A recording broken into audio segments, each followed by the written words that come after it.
Saya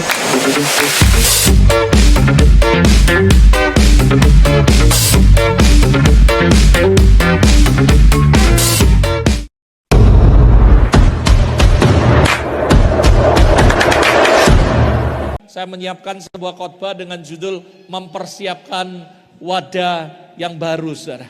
Jadi saya mengajak Anda, yuk sama-sama get ready, prepare, supaya kita menyiapkan wadah yang baru. Nah, saya akan mulai dengan definition, the first, yaitu what is definition dengan wadah. Apa itu definisi daripada wadah? Apa itu wadah, saudara? Menurut Kamus Besar dalam bahasa Indonesia dikatakan wadah itu adalah tempat untuk menaruh atau menyimpan sesuatu, atau tempat berhimpun atau perhimpunan, wadah. Nah, menurut konteks Alkitab, wadah itu merujuk kepada hati kita dan merujuk kepada pikiran kita. Secara keseluruhan dalam konteks Alkitab, wadah itu artinya hidup kita. Jadi kita mau belajar bersama-sama untuk kita mengerti supaya kita bisa get ready. Beberapa pernyataan dari Tuhan berkata bahwa the next month Tuhan akan buat sesuatu yang ajaib sekali di conference kita. Semuanya sudah get ready, semuanya excited, saudara. Dan saya percaya ada api yang baru. Karena tahun ini Tuhan kasih tema Spirit of Fire. Dan saya yakin untuk itu kita harus get ready. Kita harus prepare, saudara. Jadi saudara, kita belajar untuk mempersiapkan wadah yang baru ini, saudara. Jadi menurut Alkitab wadah itu merujuk kepada hati kita. Jadi untuk menerima api yang baru ini kita harus menyiapkan hati kita yang baru, pikiran kita yang baru, secara keseluruhan hidup kita. Nah, saudara, saya tadi pagi juga bicara di doa pagi. Kita harus punya global thinking dan kita nggak boleh berpikir semuanya untung. Saudara, tidak murah untuk buat conference kita karena kita harus memberkati mereka, kasih makan, conference-nya gratis. Tidak bayar, tapi bukan murahan, saudara. Mereka disambut dengan jamuan makan malam di hari pertama, dan kita udah prepare semuanya dengan sangat baik, saudara. Kita udah prepare nanti breakfast-nya apa, lunch-nya apa, dinner-nya apa buat mereka. Lalu waktu penyambutan mereka kita akan prepare semuanya. Kita udah menyiapkan semuanya. Kita menyiapkan wadah yang baru, hati dan pikiran.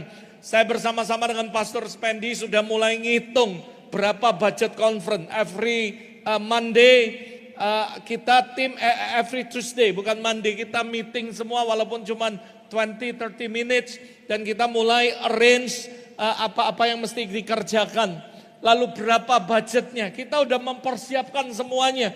Dan saya berdoa supaya kita punya pemikiran yang baik, pemikiran seperti Kristus. Jangan uang, wah untungnya apa buat kita. Undang mereka, kasih makan, kasih hotel semuanya. Hamba-hamba Tuhan yang di daerah, bawa mereka pakai bus ke Palembang. Taruh mereka di hotel yang nyaman. Lalu habis itu dikasih makan semuanya. Lalu apa benefit bagi gereja kita? Saudara nggak boleh berpikir kayak gitu. Bagi saya adalah sebuah kehormatan kalau gereja kita dipilih untuk menjadi berkat bagi hamba-hamba Tuhan. Ada amin, saudara. Nanti next month juga bulan Mei, saudara. Bukan next month after conference. The next month after conference bulan Mei, saya bersama teman-teman akan ada seminar hamba-hamba Tuhan lagi. Di beberapa tempat. Yang pertama nanti di Klaten ada 700 lebih yang sudah daftar untuk acara seminar ini. Lalu nanti besoknya lagi di Salatiga sudah ada ribuan, saudara.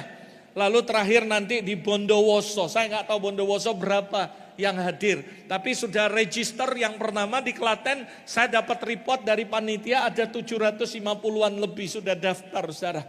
Dan saya bersyukur Tuhan terus mengajak gereja kita untuk mempersiapkan wadah yang baru. Karena Tuhan akan melakukan hal yang ajaib di tengah-tengah kita.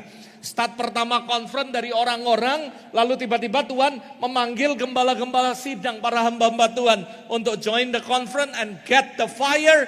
Lalu mereka pulang, gereja mereka mengalami transformation. Dan saya mau kasih tahu kita harus punya global thinking. Jangan berpikir hanya bagaimana gereja ini maju, tapi mulai berpikir seperti Kristus punya wadah yang baru, mulai berpikir bagaimana menolong gereja orang lain juga mengalami kemajuan. Gereja kita dibawa Tuhan moving a step, moving lebih maju lagi, tidak hanya berpikir bagaimana mengembangkan gereja kita, tapi bagaimana menolong gereja-gereja di daerah, di beberapa tempat, supaya mereka disemangati dan mereka mengalami kebangunan rohani. Ada amin, saudara. Saya percaya kita harus siapkan wadah yang baru, pemikiran yang baru, hati yang baru. Berapa banyak saudara yang setuju uang bukan segala-galanya bagi kerajaan Allah. Dan berapapun yang kita habiskan uang ini untuk conference, selama itu ada pertobatan, selama itu ada kebangunan, selama itu ada membawa sebuah perubahan yang besar, bukan cuma bagi gereja kita, tapi at least minimal ada ratusan gereja yang akan mengalami perubahan. Itu sangat worth it untuk kita kerjakan. Yang setuju katakan amin. Sangat worth it. Makanya kita harus memiliki hati yang baru, pikiran yang baru. Ada amin, saudara.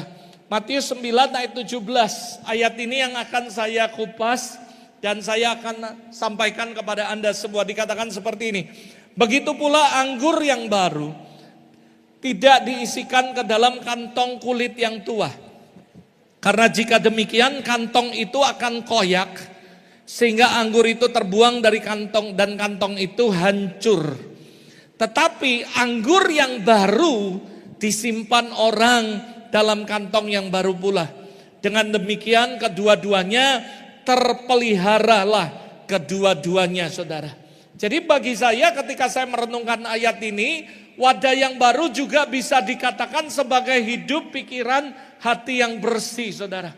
Wadah yang baru bisa dikatakan sebagai simbol kemampuan untuk menampung berkat Tuhan, pembelajaran dan juga pengalaman yang baru. Jadi saudara, tanpa wadah yang baru tidak akan ada hal yang baru yang bisa kita terima, saudara. Saya yakin dan percaya, sekali lagi saya katakan, tanpa wadah yang baru, the next slide, tidak ada hal yang baru yang bisa kita terima, saudara. Percaya kata saya, kalau Anda mau menerima sesuatu yang baru dari Tuhan, kita harus punya kantong anggur yang baru. Karena anggur yang baru nggak mungkin dikasih tempat kantong anggur yang lama.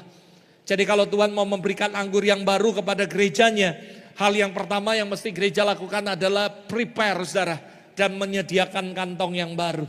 Itu sebabnya saya katakan tanpa wadah yang baru, kita tidak akan mengalami hal yang baru. Kita mengalaminya hal yang lama. Kesaksiannya dari dulu zaman nenek moyang kita itu terus. Setiap kali kesaksian itu terus. Tapi saya bersyukur Tuhan bawa gereja ini from the glory to the next glory. Tuhan terus bawa gereja ini terus ngalami the next level, the next level. Tuhan terus bawa gereja ini moving forward. Sehingga kita selalu punya experience yang baru bersama-sama dengan Tuhan. Yang percaya katakan amin. Sekali lagi saya katakan saudara, tanpa wadah yang baru, maka kita tidak akan ada hal yang baru yang kita bisa alami dan kita yang bisa terima dalam kehidupan kita, saudara. Dan the next, yuk kita belajar sama-sama lebih dalam lagi. Dan yang pertama adalah definition, yang kedua saya mau mengajak Anda untuk belajar why. Kenapa, saudara? Mengapa kita harus mempersiapkan wadah yang baru? Why? Apa alasannya? Kok kita mesti nyiapin wadah yang baru? Ada beberapa alasan yang kita bisa pelajari. Yang pertama, saudara, spiritual growth. Katakan spiritual growth. Yang pertama, the reason kenapa kita harus menyiapkan hal yang baru, wadah yang baru, karena untuk mengalami pertumbuhan spiritual, saudara. Karena saya percaya Tuhan mau kehidupan kita terus naik dan tidak turun. Tuhan mau iman kita, pertumbuhan kita, rohani kita terus naik, saudara. Ibrani pasal 5 ayat yang ke-12 sampai ayat yang ke-14 bilang gini. Sebab sekalipun kamu ditinjau dari sudut waktu, sudah seharusnya menjadi pengajar. Kamu masih perlu lagi diajar azas-azas pokok dari pernyataan Allah. Dan kamu masih memerlukan susu, bukan makanan keras. Sebab barang siapa masih memerlukan susu, ia tidak memahami ajaran tentang kebenaran. Sebab ia adalah anak kecil. Tetapi makanan keras adalah untuk orang-orang dewasa. Dengar baik-baik. Yang karena mempunyai panca indera yang terlatih untuk membedakan yang baik daripada yang jahat, saudara.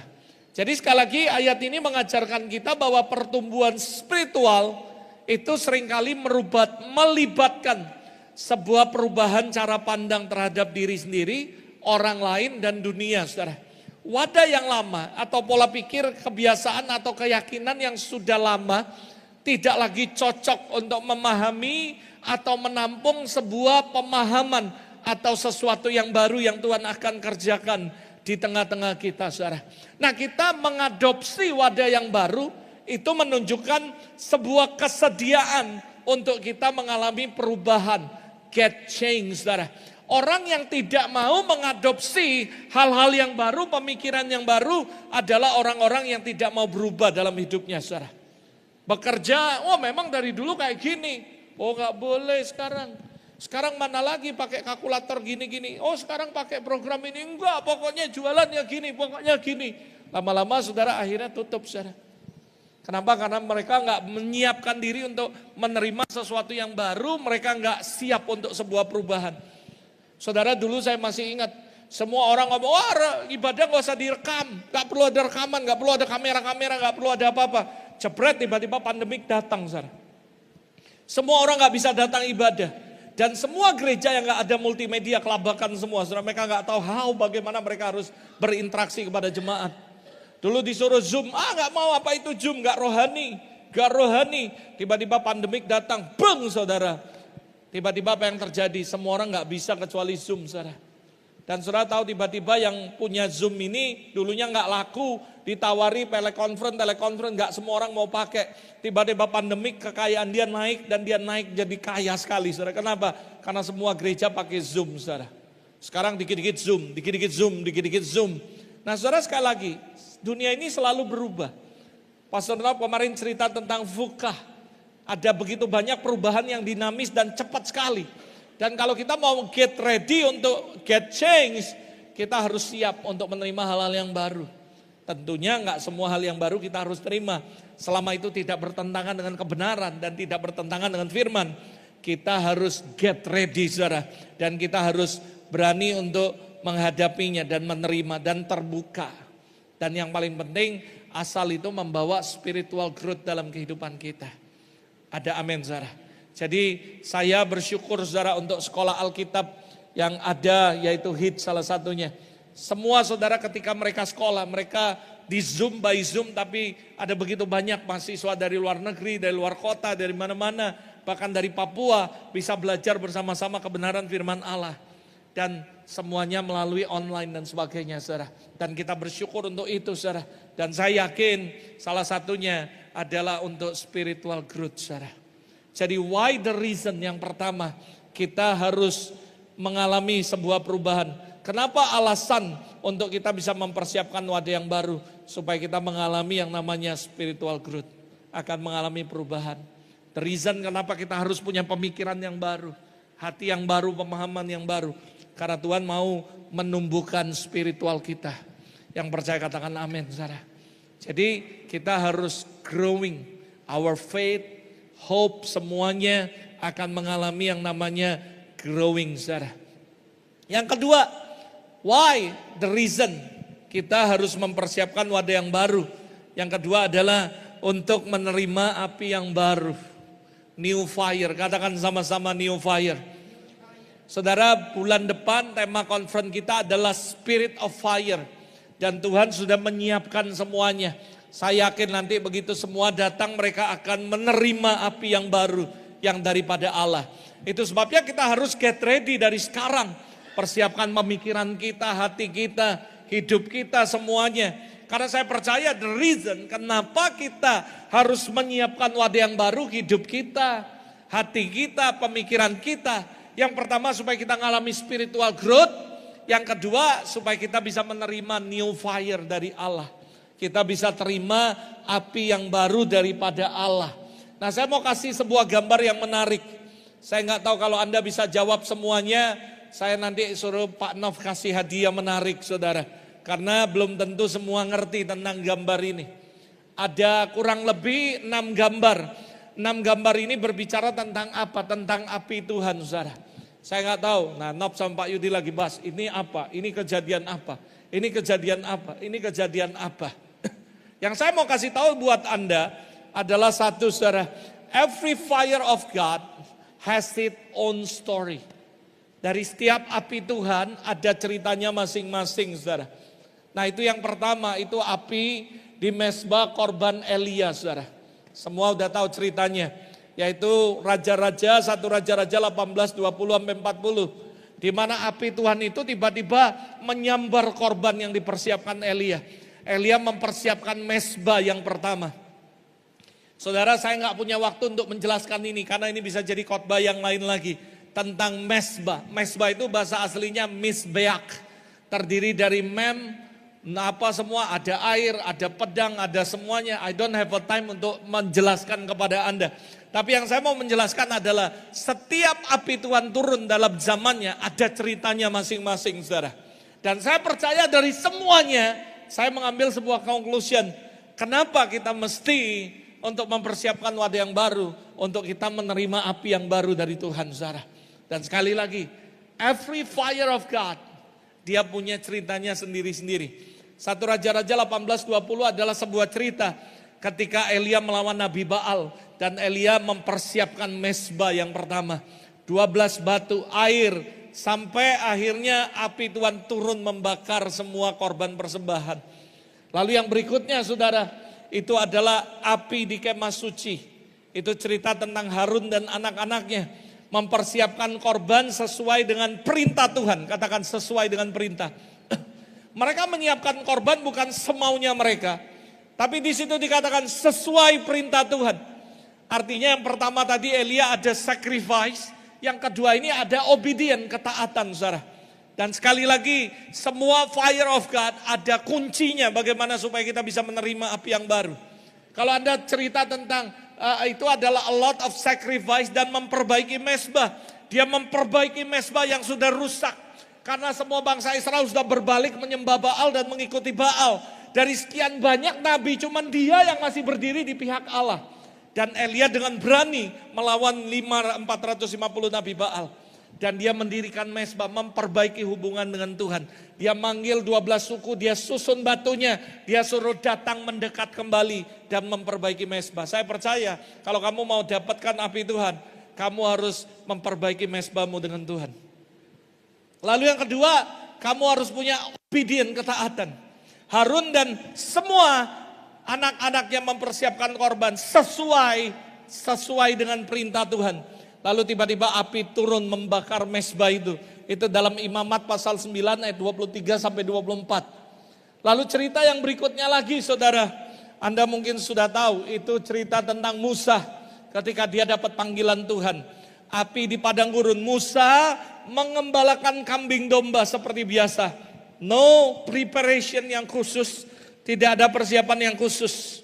Tapi tiba-tiba api Tuhan datang dari semak duri dan memanggil dia. That is the calling of God. Dan dia merespon the calling. Dan saya percaya untuk menerima api Tuhan kita mesti memperbaiki mezbah. Kita mesti punya ketaatan mengikuti sesuai aturan Tuhan. Dan kita juga harus hidup sesuai our calling, saudara. Musa merespon panggilan Tuhan di padang gurun. Lalu berikutnya kalau Anda lihat lagi, saudara, yang di sini 1, 2, 3 lalu balik ke 4, saudara. Apa itu yang keempat? Itu adalah api mezbah yang dibangun oleh Daud. Nah, ini ceritanya lebih menarik lagi. Kenapa? Karena hari itu Daud jatuh di dalam dosa. Lalu apa yang terjadi? Lalu Daud menghitung bangsa Israel, lalu dia bertobat. Dan dia diperintahkan untuk mempersembahkan korban. Dipengirikan ornan, saudara. Dan api Tuhan memakan semuanya persembahan itu. 1 Tawarik 21, 18 sampai 30. Tapi ada sesuatu yang menarik yang dilakukan Daud. Dia tidak mau mempersembahkan apapun dengan gratisan. Kita bisa belajar dari semua api Tuhan yang turun. Semua punya own story-nya masing-masing. Kalau kamu bisa menangkap aja pesan Tuhan hari ini tentang the fire of God, saya percaya api yang baru Anda akan terima, saudara. This is the reason kenapa kita harus prepare wadah yang baru. Pemikiran yang baru, hidup yang baru. Every fire of God has its own story. Ada ceritanya masing-masing yang kita bisa pelajari. Daud ngomong, aku gak mau mempersembahkan kepada Tuhan dengan gratisan. Itu sebabnya api Tuhan turun. Yang kelima, Anda lihat lagi, ini luar biasa lagi. Apinya gede, dia kecil di situ. Itu the story of Solomon. Anda bisa baca 2 Tawarik 5 sampai 2 Tawarik pasal yang ke-7. Di situ ada sesuatu yang menarik yang dilakukan Salomo luar biasa. Alkitab mencatat tidak ada raja yang melakukan segila ini kecuali Salomo. Yaitu apa? Dia mempersembahkan kambing domba tidak terhitung, tidak terbilang banyaknya. Sekali lagi saya katakan, every fire of God has its own story. Ada ceritanya masing-masing. Api Tuhan gak murahan turun begitu aja dalam kehidupan seseorang. Ada harga yang mahal yang harus mereka bayar. Lalu tiba-tiba api Tuhan turun, jebret. Kenapa? Belum pernah ada raja yang mempersembahkan persembahan seperti Salomo. Tidak terhitung. Alkitab padahal mencatat secara detail. Daud mempersembahkan 5.000 kambing, 5.000 ini semuanya dicatat. Tetapi khusus persembahan Salomo nggak bisa dicatat oleh siapapun termasuk yang menerima wahyu. Karena terlalu banyak untuk dihitung. Saya bisa ngebayangkan imajinasi. Waktu Daud ditulis 5.000 karena Roh Kudus ngomong dan dia hitung mungkin yang nabi yang pelihatnya lalu tulis 5.000 ini. Tapi waktu Salomo dihitung 1, 2, 3, habis waduh lupa lagi hitung lagi. Aduh hitung lagi gak banyak, saking banyaknya gak bisa dihitung. Lalu akhirnya mungkin dia frustasi. Berapa Roh Kudus yang harus aku tulis? Tidak terhitung, tidak terbilang banyaknya. Percayalah Alkitab gak pernah menambah-nambahi, Alkitab gak pernah mengurangi. Kalau dia tulis 5.000 berarti 5.000 yang dipersembahkan. Kalau dia tulis tidak terhitung artinya memang sudah sulit untuk dihitung. That is the story of Solomon. Lalu yang terakhir, nah ayo tebak itu api apa itu? Siapa yang bisa angkat tangan saudara? Itu api yang terjadi di hari Pantai Kosta. Para murid berkumpul menunggu di loteng, tidak keluar dari Yerusalem. Dan tiba-tiba api turun. Kisah Rasul pasal 2 ayat 1 sampai 4. Nah yang ini menarik. Saya percaya salah satunya kalau Anda mau menerima api Tuhan. Bukan cuma a lot of sacrifice. Bukan cuma obedient. Bukan cuma semua. Tapi always waiting the Lord. Waiting itu gak enak. Menanti. Suatu hari Yesus ngomong sama murid-muridnya. Kamu jangan keluar dari Yerusalem. Nanti Roh Kudus akan turun atas kamu. Dan menunggunya berapa lama gak ada yang ngasih tahu. Waiting itu susah dan gak enak. Kamu aja kalau nunggu orang, oh ya kita pergi ya kemana? Oh ya aku on the way. On the way-nya lama banget nunggunya. Waduh rasanya gimana gitu. Waduh lama banget. Waduh lama banget. Menunggu itu adalah pekerjaan yang paling membosankan dan tidak enak. Dan mereka disuruh waiting the Lord. Dan saya percaya api Tuhan itu butuh orang-orang yang tekun untuk setiap hari menanti-nantikan Tuhan. Dan api Tuhan akan turun dalam kehidupannya, yang percaya katakan amin. Mereka menanti. Waiting dalam pengertian yang sebenarnya adalah stay in the one place without doing very much until someone come. Stay berdiri di sebuah tempat dan tidak melakukan apapun tapi menanti sampai sesuatu yang datang. Dan saya percaya waiting is the stay in the one place without doing very much until Jesus come into your life. Jadi itulah waiting. Jadi waiting itu gak enak. Banyak orang bosan, aku nih mau ngalami Tuhan, aku mau lihat Tuhan. Baru doa gak terjadi apa-apa, udahlah males doa.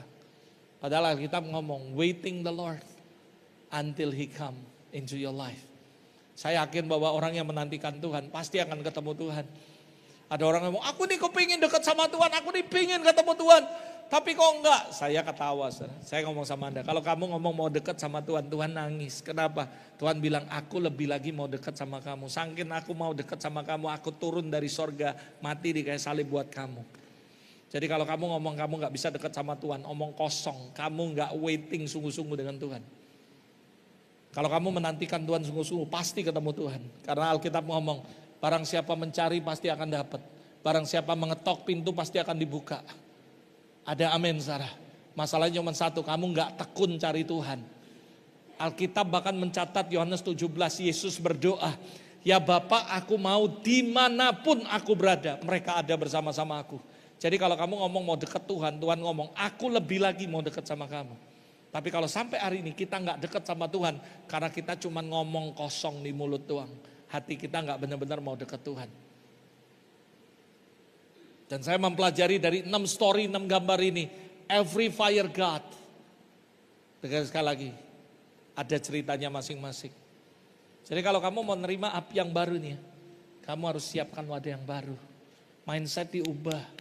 Aduh, ngapain ngasih persembahan untuk conference? Aduh, sayang aku bisa pakai ini dan sebagainya. Saya mau kasih tahu, ubah otak kamu. If you wanna receive the fire of God, nih, setiap cerita daripada api Tuhan ada ceritanya masing-masing. Sehingga akhirnya Tuhan turunkan apinya. Cret, saudara. Karena Tuhan lihat obedient. Karena Tuhan lihat perbaiki mezbah. Tuhan lihat mereka waiting the Lord. Tuhan lihat mereka sacrifice. Dan sebagainya. Sekali lagi saya katakan, api Tuhan itu punya ceritanya masing-masing. Siapa yang mau nerima api yang baru, angkat tangan saudara. Angkat tangan semua yang mau terima. Tuhan, aku berdoa untuk setiap tangan-tangan yang diangkat. Mulai hari ini biar api Tuhan melanda mereka. Yang online di rumah, yang streaming dimanapun beredar. Mereka juga mengalami hal yang sama. The fire of God right now in the name of Jesus. Lalu yang ketiga saudara. Why? Apa sih alasannya? Kenapa kita harus mempersiapkan wadah yang baru? Karena saya percaya ke depan ada new challenge. Katakan new challenge. Karena ada tantangan yang baru. Saudara tahu kenapa Tuhan kasih wadah yang baru, kita harus prepare. Karena untuk ke depan siap-siap untuk menghadapi tantangan yang baru. I have no idea suatu hari saya akan KKR, tapi yang datang bukan jemaat, bukan anggota, tapi pendeta-pendeta saudara. Dan saya harus mengkhotbahkan para pendeta, nggak gampang saudara. Kadang-kadang kita mengkhotbahkan orang-orang yang lebih hebat dari kita. Saya datang ke sebuah kota, dia bilang gini, Pastor Robert sorry, nanti khotbahnya kami rekam, tapi kami edit dulu ya. Nanti kalau ada yang salah-salah ngomong kami cut. Lalu ada satu keluarga saya ngomong gini, Pastor dia ngetes pastor ini gini. Saya bilang gak apa-apa, kan dia belum kenal, gak apa-apa. Saya langsung bilang ini, tenang Pak, satu saya gak akan ngomong politik dan saya gak akan ngomong isu sara dan sebagainya.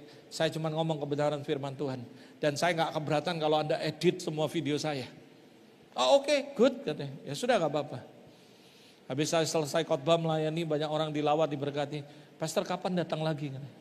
Saya bilang tadinya lu tanyain gua gitu.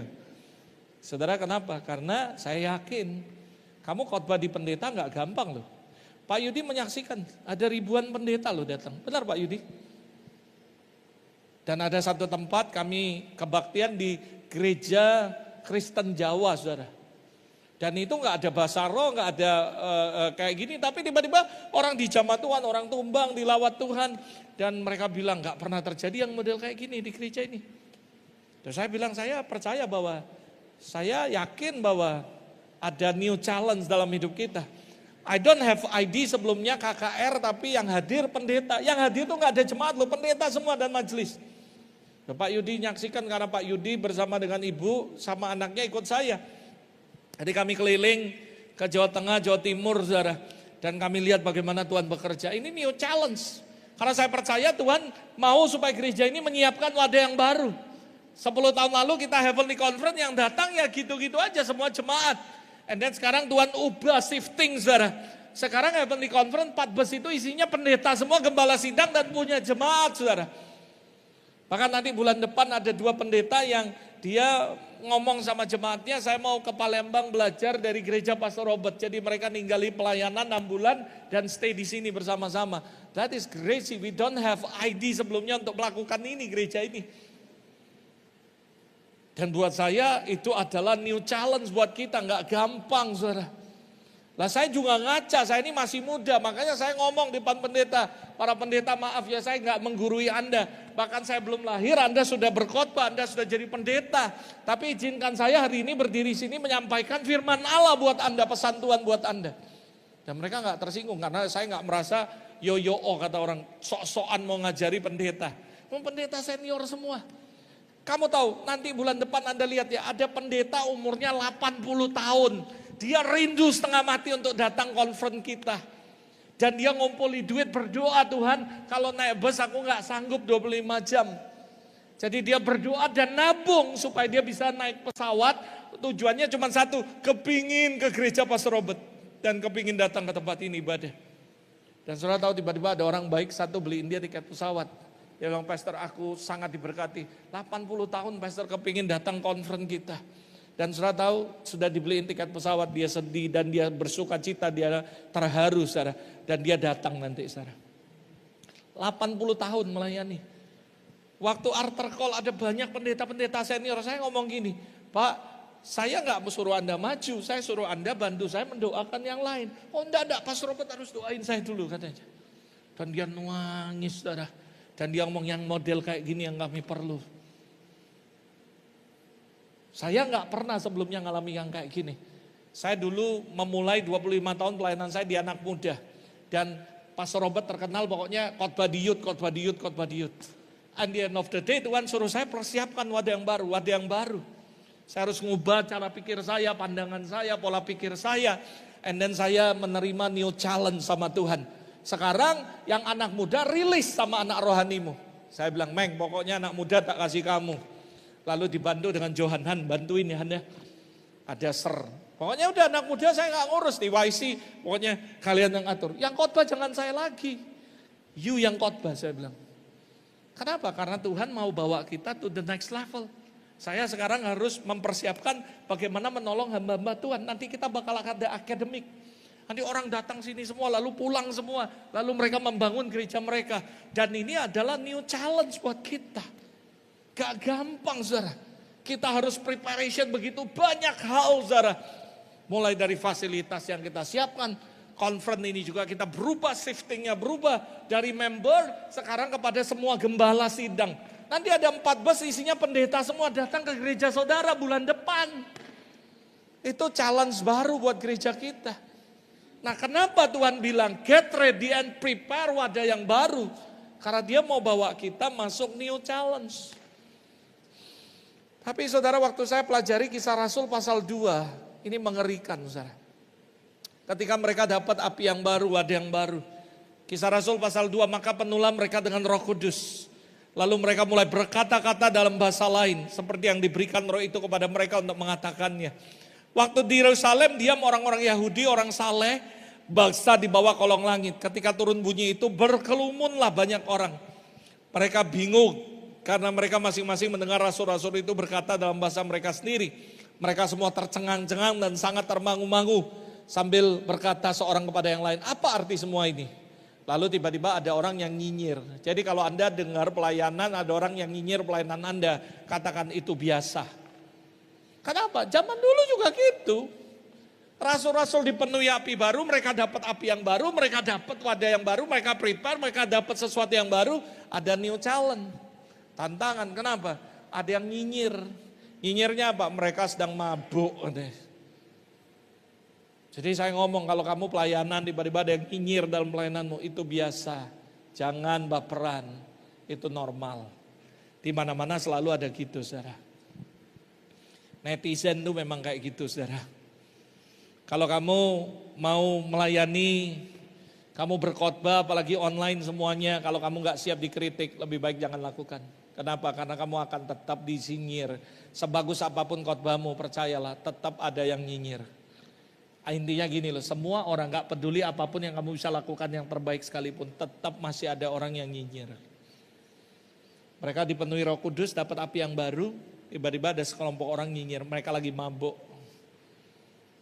Kenapa saudara? Karena saya percaya kejadian di Kisah Rasul mengajarkan kita bagaimana wadah yang baru diperhadapkan untuk menghadapi situasi yang baru.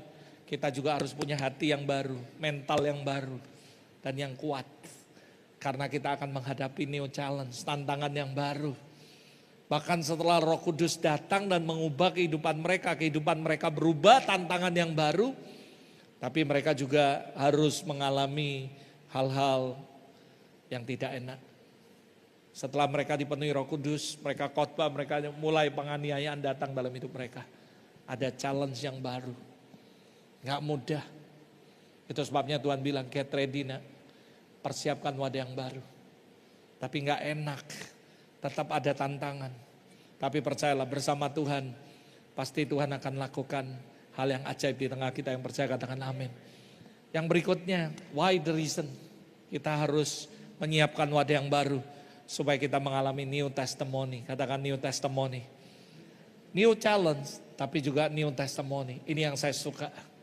Kita nggak akan pernah ngalami new testimony kalau kita nggak ngalami dulu new challenge.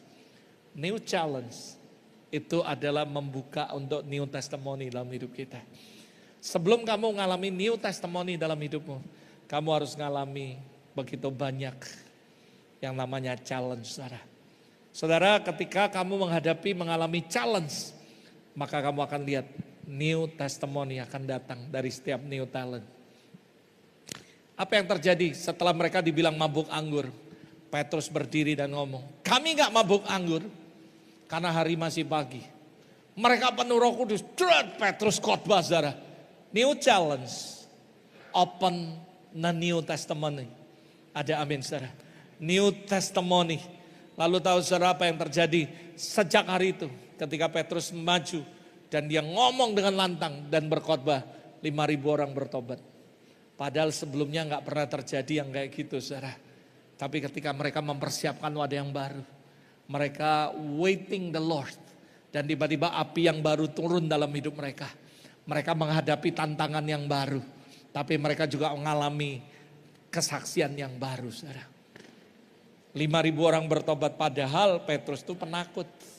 3 kali nyangkal Yesus. Ada ibu-ibu ngomong, ini pengikut Yesus. Enggak, aku gak kenal. Ada anak kecil ngomong, ini juga pengikut Yesus. Enggak, aku gak kenal orang ini, sumpah. Sampai 3 kali Yesus disangkali. Ayam berkokok. Tiba-tiba dia bertobat, saudara. Dan hari itu ketika dia bertobat, dia meninggalkan manusia yang lama. Dia menyiapkan wadah yang baru. Dan dipenuhi dengan api yang baru. Dia menghadapi tantangan yang baru. Tapi tantangan yang baru mendatangkan kesaksian yang dahsyat dan baru dalam kehidupannya. Paulus juga ngalami. Dia penganiaya jemaat, membakar gereja, menghancurkan rumah-rumah ibadat. Suatu hari dia mempersiapkan wadah yang baru. Dia ketemu Yesus dalam perjalanan menuju Darmakus. Tiba-tiba dia ketemu dengan sebuah sinar, dia pingsan. Dia bangun, lalu tiba-tiba ada suara yang ngomong, Paulus, Paulus, Saulus, mengapa engkau menganiaya aku? Dia membuka wadah yang baru. Dan dia menerima sesuatu yang baru, mengalami hal yang baru bersama Tuhan. Dia mengalami tantangan. Bahkan waktu dia pergi ke rumah salah satu murid, dia ketok pintu, orang gak berani buka. Kenapa? Karena orang tahu orang ini adalah pembunuh dan pengacau dalam rumah ibadah. Sampai akhirnya ada orang yang ngomong, enggak, dia sekarang udah berubah. Dan dari sejak itu Paulus mengalami pengenalan akan Kristus. Dan dia ngomong, dahulu yang aku anggap untung karena Kristus adalah rugi. Dan dia mulai ngomong hal yang baru. Kesaksian-kesaksian yang baru muncul. Dan dia bilang, aku adalah ciptaan yang baru. Dan dia mulai ngomong, saudara, yang lama sudah berlalu, yang baru sudah datang.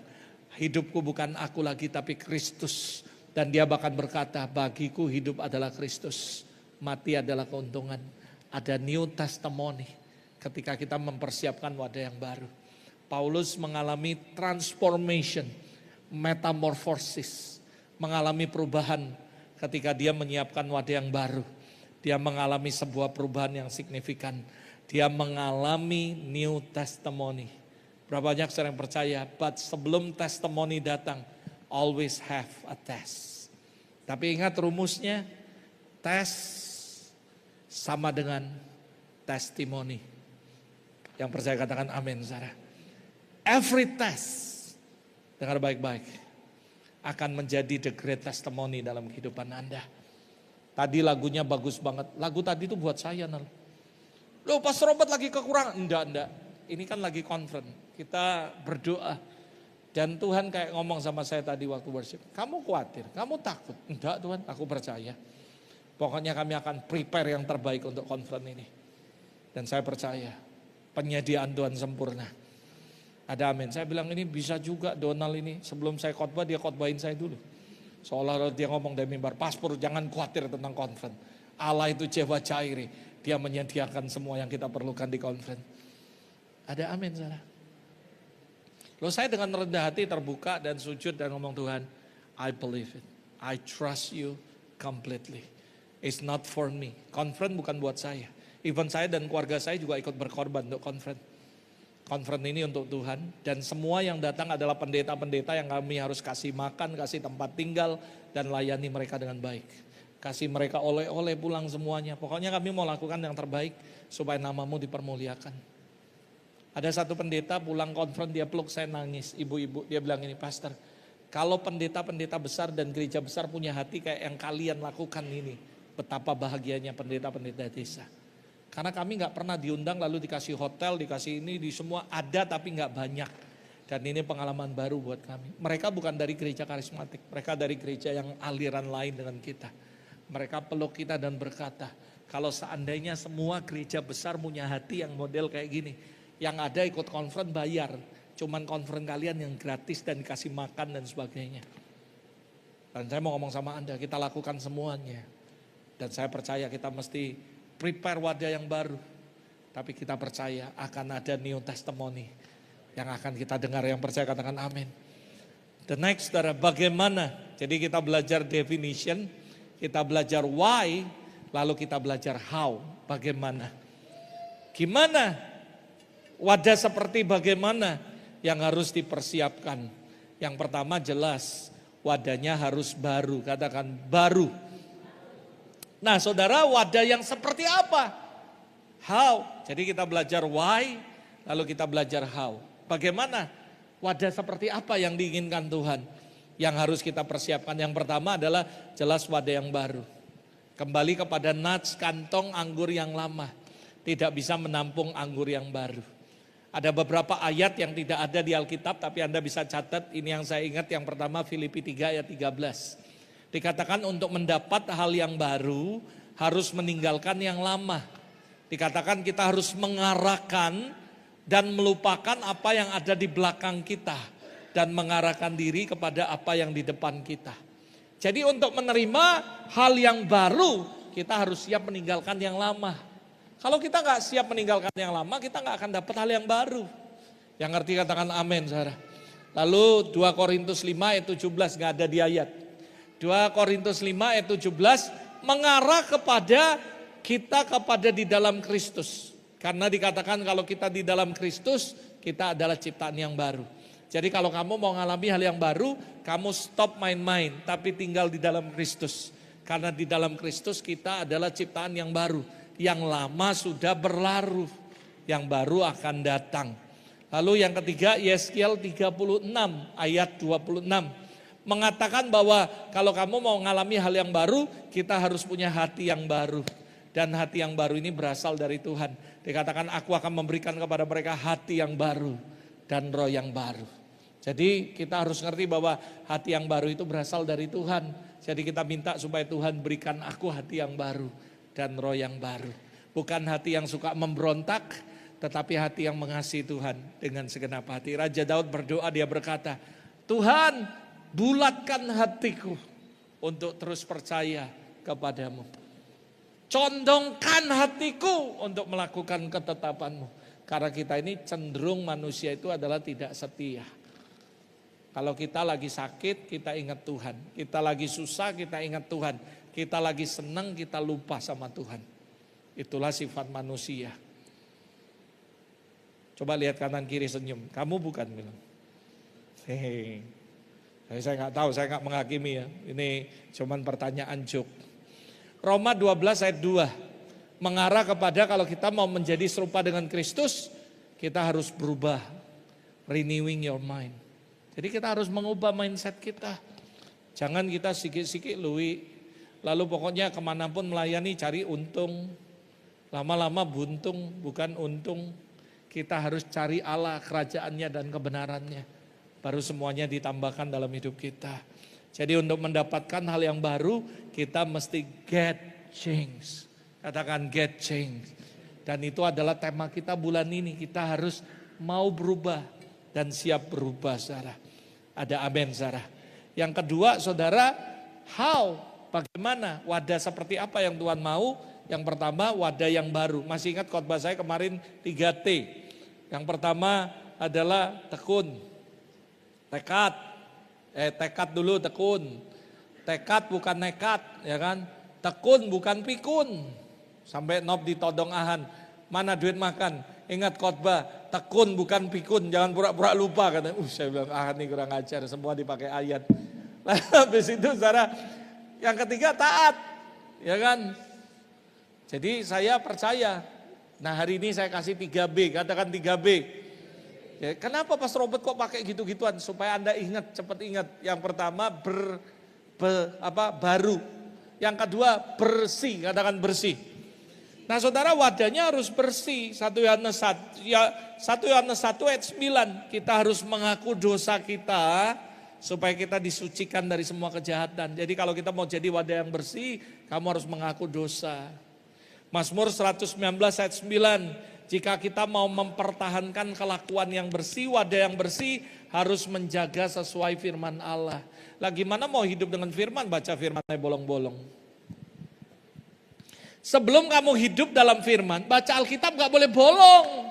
Baca Alkitab tiap hari. Dari kecil saya melatih anak saya, kamu ya, no Bible, no breakfast. Jangan harap saya kasih makan sarapan pagi kalau kamu gak baca Alkitab dulu. Istri saya ngomong gini, gimana nih? Gak akan mati anakmu, tenang. Seperti dia makan sehari 3 kali, harus baca Alkitab sehari 3 kali. Jangan cuma perhatikan jasmani, spiritualmu harus perhatikan. Saya kasih tahu ya, kalau kamu melatih anak-anakmu dari kecil baca Alkitab, percayalah nanti yang untung kamu, yang happy kamu, yang bahagia kamu. Tapi kalau kamu gak pernah ngajari anakmu baca Alkitab, main game terus, tapi gak pernah baca Alkitab, yang rugi kamu. Karena firman Allah ngomong, firman Tuhan itu pelita bagi kaki kita dan terang bagi jalan kita. Kalau kamu mau jalan anakmu terang ke depan, suruh dia baca Alkitab dari sekarang, tiap hari. Gimana mau melakukan firman? Baca aja gak pernah Alkitab, mau melakukan firman, apa yang dilakukan? Kalau kamu bacanya film Korea terus, maka kelakuanmu kayak film Korea, banyak drama secara hidup. Tapi kalau kamu baca Alkitab, kelakuanmu kayak firman Tuhan. Karena yang kamu input akan mempengaruhi semua output kita. Yang setuju katakan amin, saudara. Jadi yuk, Amsal 4 ayat 23, dikatakan jaga hati dalam segala kewaspadaan. Karena dari situ terpancar kehidupan. Jadi kita harus punya wadah yang bersih. Bagaimana wadah seperti apa yang Tuhan mau? Wadah yang pertama baru. Yang kedua bersih. Saya tahu Doyok gak suka dengan 3B saya. Karena yang pertama dia harus paksa. Wadah yang baru. Wadah yang bersih. Tapi gak apa-apa. Saya berdoa supaya Anda ngerti semuanya. Kalau kamu mau ngalami hal yang ajaib sama Tuhan, siapkan wadah yang baru. Hidup yang baru, yang lama buang. Hidup yang dosa, suka bohongi istri, bohongi keluarga, bohongi semuanya. Udah bertobat semuanya. Jadilah pria yang baik, jangan suka bohongi istrimu. Ada amin, saudara. Kamu kalau kerja keluar kota, kerja yang benar, jujur. Saya bilang sama Nop, kalau kamu keluar kota hati-hati ya.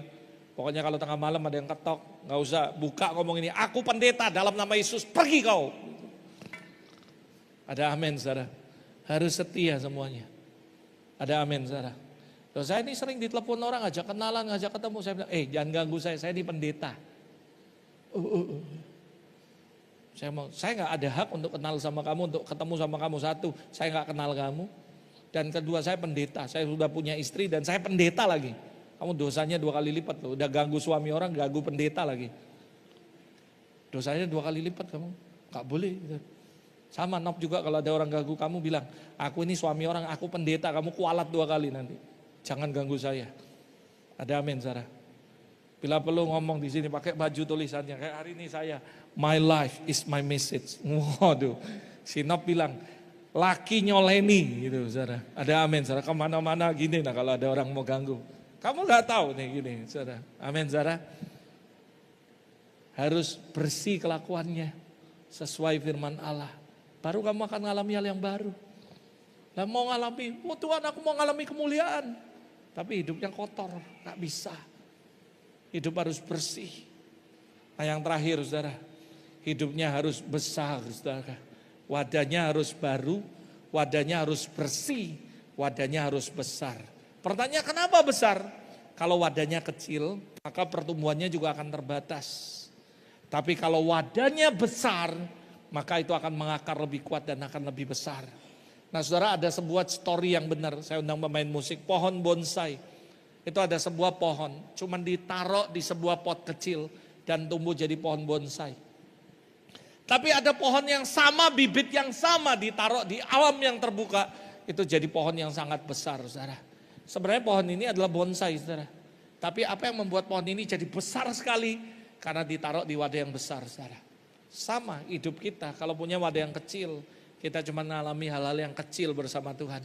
Tapi kalau wadah kita besar, saudara, kita akan mengalami hal yang besar sama Tuhan. Dan ingat ya, IFGF Palembang, kita harus punya wadah yang besar. Yang setuju katakan amin. Gereja kita nggak cuma mikir gimana caranya memajukan IFGF Palembang. Kita berdoa supaya ratusan bahkan ribuan pendeta. Dan Anda sadar nggak sadar, Pak Yudi ikut saya, gereja kita mempengaruhi ribuan gereja yang ada di Jawa Tengah, Jawa Barat, dan Jawa Timur, saudara. Dan sebentar lagi akan ada di daerah-daerah yang lain, Kalimantan dan sebagainya.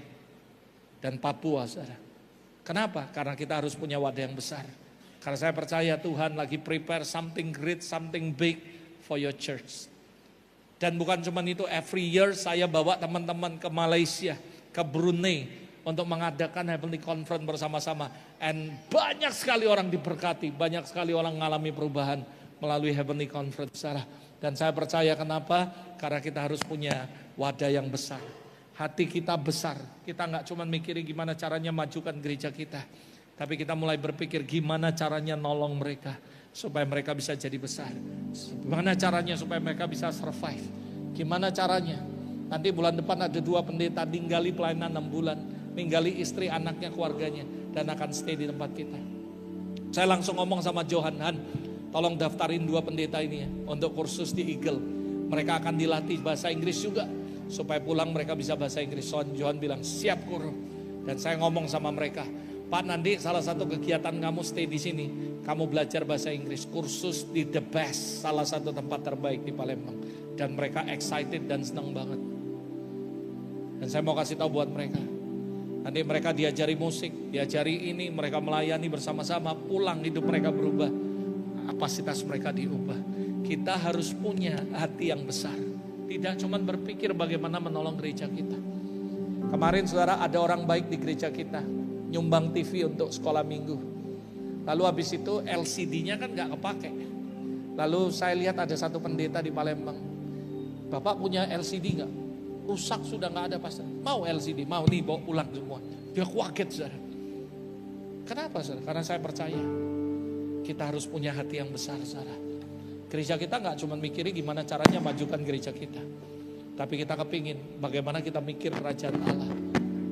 Yang setuju katakan amin saudara. Kita lihat satu gereja, bukan sinode kita, atapnya bocor gak ada atap. Oke, saya panggil teman-teman, Bapak perlu berapa untuk bangun atap? Sekian, langsung Bapak kesini, orang kita nyerahin nih bantuan. Dia kasih videonya. Pastor Robert terima kasih untuk sumbangannya. Mereka sekarang bisa beribadah tanpa bocor. Gereja kita gak mikiri hal-hal cuman IFGF Palembang.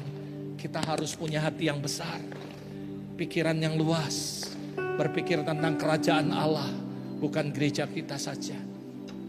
Karena Tuhan siapkan hal yang besar dalam hidup kita. Yang percaya katakan amin. Terakhir waktu tutup saya akan kasih sebuah ilustrasi yang bagus. Pertanyaannya, gimana? Kan kita harus punya wadah yang baru, wadah yang bersih, wadah yang besar. Gimana kalau wadahnya ada tapi sudah pecah? Gimana pastor? Nah ini pertanyaannya, next. Bukan ini sebelumnya. Gimana ini? Kalau seandainya wadahnya pecah. Ada sih wadahnya tapi hancur. Hidupku udah hancur pastor. Rasanya punya wadah yang besar, wadah yang bersih, wadah yang baru, hal yang mustahil karena hidupku udah hancur. Aku lagi ngalami masalah ekonomi, aku mengalami masalah ini, masalah semuanya. Hidupku sedang tidak baik-baik saja. Hidupku udah hancur. Gimana aku mau menerima hal yang baru dari Tuhan? Saya kasih saudara, ada berita baik. Wadah yang rusak, yang pecah pun bisa tetap diperbaiki sama Tuhan. Karena dia Allah yang ajaib, dia Allah yang dahsyat saudara. Yeremia pasal 18 ayat 1 sampai 6. Ini ketika saya nanya mempersiapkan khotbah ini. Gimana caranya? Kalau wadahnya sudah pecah. Wadahnya nggak baru, bukan kotor, pecah sudah saudara. Ini firman Tuhan buat kamu yang merasa wadahnya udah pecah. Firman Tuhan datang kepada Yeremia, bunyinya, pergilah dengan segera ke rumah tukang periuk. Di sana aku akan memperdengarkan perkataanku kepadamu. Lalu pergilah Yeremia ke rumah tukang periuk dan kebetulan dia sedang bekerja dengan pelarikan. Dan apabila bejana yang dibuat di tanah liat di tangannya itu rusak, maka tukang periuk mengerjakan kembali menjadi bejana lain menurut apa yang baik pada pemandangannya. Kemudian datanglah firman Tuhan kepada Yeremia bunyinya, masakan aku tidak dapat bertindak kepada kamu seperti tukang periuk ini? Hai kamu kaum Israel, demikianlah firman Allah, sesungguhnya seperti tanah liat di tangan tukang periuk, demikianlah kamu di tanganku. Jadi kalaupun kamu sudah pecah, udah hancur, hidupmu berantakan, Tuhan masih bisa perbaiki. Nah di Jepang ada sebuah seni yang luar biasa. Nah ini baru ditampili gitu. Namanya kintsugi. Apa itu kintsugi, saudara? Kintsugi adalah seni tradisional Jepang yang memperbaiki keramik, guci atau piring atau apapun semuanya yang sudah pecah, yang kayaknya nggak ada gunanya lagi, tapi disatukan kembali potongannya, memakai lakur emas, perak, platinum atau sejenisnya. Berbeda dengan memperbaiki keramik secara sempurna, tapi justru kintsugi itu menyoroti keretakan. Kalau biasanya orang keretakannya dihilangi, kayak misalnya gipsum ada retak di pelamir supaya hilang. Tapi kintsugi itu seni yang berbeda. Justru dia menyoroti keretakan atau pecahannya, menjadikan itu sebagai sebuah sejarah keindahan dari benda itu. Bahwa benda ini adalah benda yang sudah gak selamat, yang gak bisa ditolong, udah pecah, tapi diperbaiki dan ternyata bisa. Dan itu membawa sebuah perubahan yang signifikan sekali. Bahkan harganya melambung jadi mahal sekali, saudara. Nah ini filosofi dari kintsugi, saudara. Yang pertama, mereka menerima ketidaksempurnaan. Berapa banyak saudara yang percaya Allah kita menerima kok ketidaksempurnaan? Tuhan aku ini gimana mau dapat api yang baru? Wong hidupku hancur berantakan. Dengar, Tuhan kita menerima kok yang ketidaksempurnaan dalam hidupmu. Karena kintsugi juga mengajarkan bahwa retak atau kerusakan bukanlah akhir, melainkan bagian dari perjalanan yang justru akan membuat sesuatu lebih indah dan lebih berharga.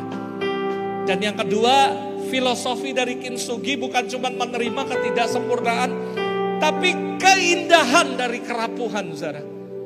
Banyak orang meremehkan kerapuhan, menghina kerapuhan dan tidak menganggap kerapuhan. Tapi bagi Tuhan justru indah kamu rapuh. Paulus dipanggil Tuhan justru karena dia brengsek, dia suka ngancuri gereja. Itu menarik buat Tuhan. Karena kehancuran kerapuhan itu adalah keindahan di tangan Tuhan. Justru Tuhan akan pakai itu untuk menjadi berkat, menjadi kekuatannya Paulus, saudara. Yang aku dulunya pemberontak, aku dulunya yang suka menganiaya, tapi sekarang aku jadi Rasul Kristus. Dan itu kintsugi. Dia gak meremehkan kerapuhan, dia tidak meremehkan kehancuran. Dengar, mungkin orang lain menghina hidupmu, kamu orang gak berguna, kamu keluarga gak berguna, kamu kerja aja males, kamu aja gini, kamu gak berhasil, kamu hancur hidupmu. Tapi dengar, bagi Tuhan itu keindahan. Sebuah kerapuhan itu keindahan, dan Tuhan adalah master daripada semuanya. Dia bisa meng-create itu jadi bagus lagi. Karena justru retakan yang diperbaiki dengan emas itu menjadi simbol keindahan yang lahir dari kerusakan dan penderitaan seseorang. Lalu yang berikutnya ini yang luar biasa, filosofi kintsugi, yaitu transformation and restoration. Jadi saudara, kintsugi itu menunjukkan bahwa segala sesuatu yang rusak masih bisa dipulihkan. Bahkan menjadi nilainya indah lebih daripada semuanya. Jadi sekali lagi, kintsugi tidak hanya tentang seni memperbaiki keramik, tetapi metamorfora kehidupan. Mengajarkan kita untuk merangkul ketidaksempurnaan, belajar dari pengalaman, dan menemukan keindahan dari proses pemulihan. Dan bagaimana Tuhan adalah sang maestro dari itu, saudara. Saya akan akhiri dengan cerita, bawa itu ke sini. Saya mau supaya Anda dapat gambaran utuh tentang kintsugi. Saya punya satu, saudara, di rumah saya. Saya pernah berkhotbah di salah satu kota di Jawa. Habis saya khotbah, saya cerita tentang Kitsugi. Lalu orang baik hati ini ke Singapura. Pulang, dia ketemui saya. Pastor, aku ada hadiah buat kamu. Saya pikir apa gitu. Lalu dia kasih sebuah kotak. Saya pulang, saya buka, saya kaget. Dia kasih saya Kitsugi. Dan saudara tahu yang kuning-kuning ini emas asli 24 karat. Dan ini mahal harganya. Ya saya nggak etis kalau nyebutin di sini. Pokoknya ribuan dolar. Tapi dengar baik-baik. Saya khotbah menyampaikan Kitsugi ini, saya nggak ada gambaran karena saya nggak pernah pegang. Tiba-tiba nggak tahu gimana Tuhan kasih secara melalui seseorang. Dan saya taruh ini di ruang doa saya. Saudara, kenapa? Di ruang doa saya berlutut, saya lihat Kitsugi. Kenapa? Saya tahu itu hidup saya dulu. Itu hidup saya dulu. Hancur, gak punya arti, broken vessel. Dan tiba-tiba Tuhan ubah, saudara. Dan ditaruh dalam hadirat Allah. Kehancuran, keterpurukan, kehancuran dilapis dengan emas. Kitsugi berbeda dengan seni yang lain, menyambungkan keramik. Tapi justru dia menaruhnya dengan emas, dengan perak, dengan yang lain. Dia menunjukkan bahwa ketidaksempurnaan, keindahan, kehancuran itu sekali lagi, saudara, bisa diubah, bisa mengalami metamorfosis. Saya sengaja waktu saya khotbah di situ, Roh Kudus ingetin saya. Saya langsung keluar ke rumah saya ambil ini, taruh di sini, supaya kamu punya gambaran. Ini hidupmu yang hancur, masih bisa diperbaiki sama Tuhan. Kalau ngomong, wah aku ini udah hancur berantakan, aku udah. Saya sering ngomong sama orang-orang, ayo doa cari Tuhan. Ayo doa cari Tuhan. Ayo doa, kamu butuh Tuhan. Justru waktu kamu lagi terpuruk, kamu lagi hancur, kamu harus cari Tuhan, kamu harus butuh Tuhan. Because only God can help you. Cuman Tuhan yang bisa menolong Anda. Percayalah, keramik ini gak akan ada arti sampai ribuan dolar. Kalau ketika gak ada orang yang ahli menyatukan kembali kehancuran menjadi kesempurnaan, keterpurukan menjadi keindahan. Dan that is the Lord. Tangan Tuhan lebih hebat daripada perajin Kitsugi. Kalau hari ini saya nggak tahu apa yang Anda alami, Anda berkata, Tuhan, aku hancur, hidupku adalah broken vessel. Hari ini ada pesan Tuhan buat Anda, Yeremia tadi. Hidupmu seperti tanah liat di tanganku. Aku bisa mengubahnya kembali. Kehancuran jadi kemenangan, kerapuhan menjadi keindahan, dan menjadi pemulihan. Tundukkan kepala sama-sama.